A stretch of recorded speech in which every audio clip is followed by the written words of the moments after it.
Aspirations of Early Childhood Classroom by Megan Pockernick.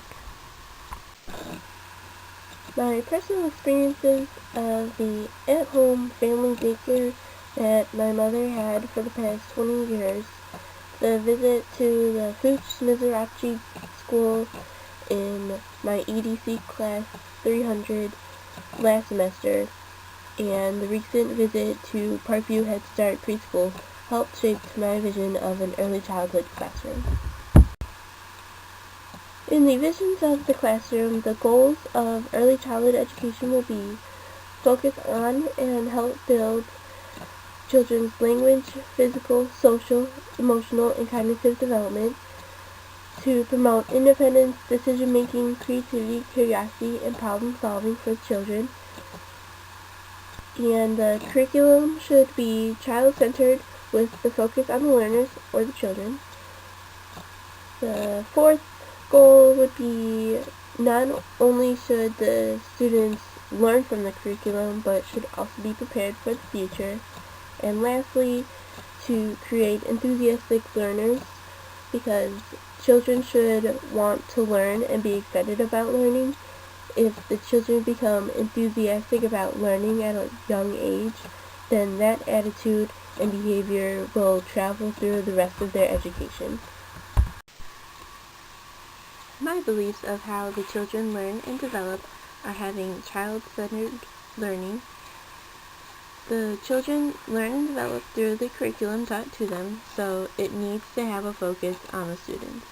Also, having actively engaged learning helps the children because it is more effective for the children's education if they are moving and actively getting involved in the lesson. The teacher should not force the children to sit in desks and have to listen to a lecture, as that will not promote enthusiasm, creativity, or engagement in the learning. The children should be mobile and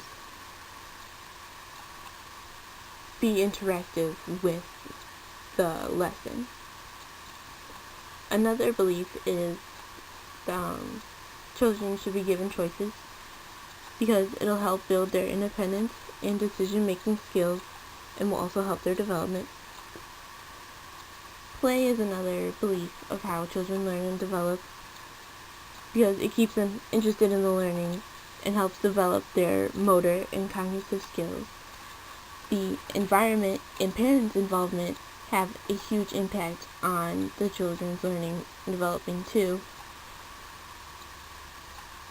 So the environment has to be enriched, flexible, stimulating, and the parents should be involved in their children's education. Next are the ideals for the classroom design with physical environment and classroom materials. According to the author Celine Durick, design of a physical environment has an important role in affecting children's development and in supporting their learning activities. She also said children need developmentally appropriate physical environments that support their learning and playing activities, which is why the physical environment of my classroom will be very colorful, as the students' artwork on the walls will have tables and chairs with no desks, and we'll have playmats on the floors. Some of the classroom materials will be blocks, magnets, art supplies, books, and puzzles. All of these classroom materials and the design of the physical environment will help with the children's engaged learning, their interactive play, and will help with all of the other goals of their education. The next aspect of the ideal classroom design is the curriculum. I believe the ideal curriculum of a ECE classroom is high scope. According to the authors of the article from the South African Journal of Education, the high scope daily program is based on 58 key experiences of preschool children that are grouped into 10 categories. The categories are creative representation, language and literacy, initiative and social relations, movement, music, classification, seriation, time, space, and numbers, which is exactly why the high scope curriculum would be ideal for an ECE classroom. So for the classroom I envision in the future would have a child-directed approach, will have a daily schedule with active learning for the children, and I as a teacher will observe the children and measure their progress. The next part of the ideal classroom design is the teaching strategies. The teaching strategies should keep the children interested and interactive in their learning.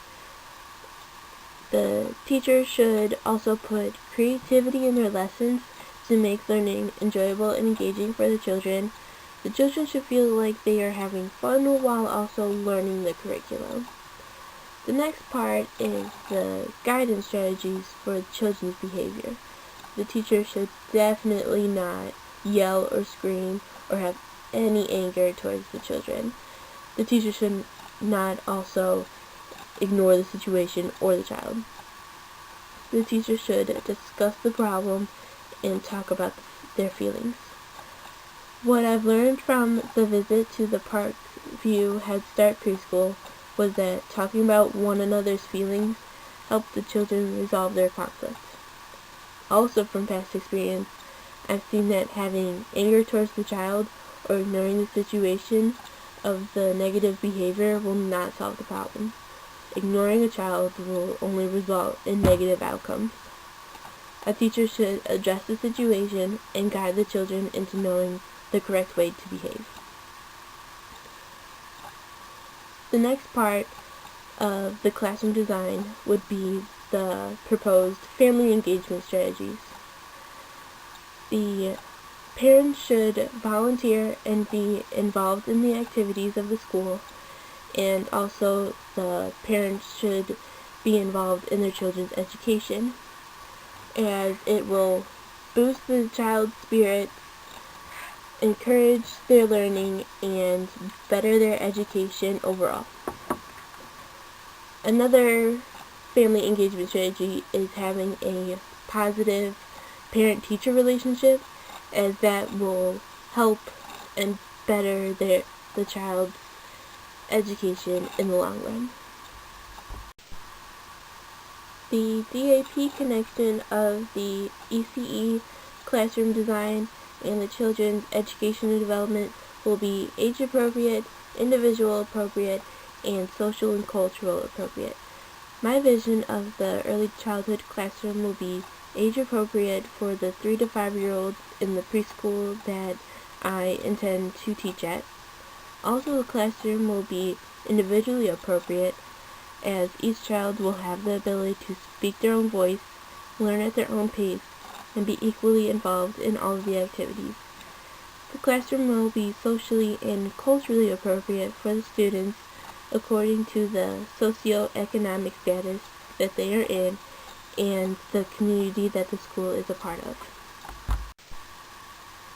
In conclusion, I envision my ideal early childhood classroom in the future to be a bright, cheerful, and welcoming environment with multiple learning activities.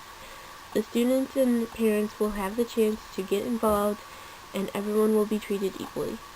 I will have teaching methods that will let the children play and be happy while still learning, and the children in the classroom will have the opportunity to grow, learn, and develop into bright-minded, intellectual beings which will be ready for their future ambitions.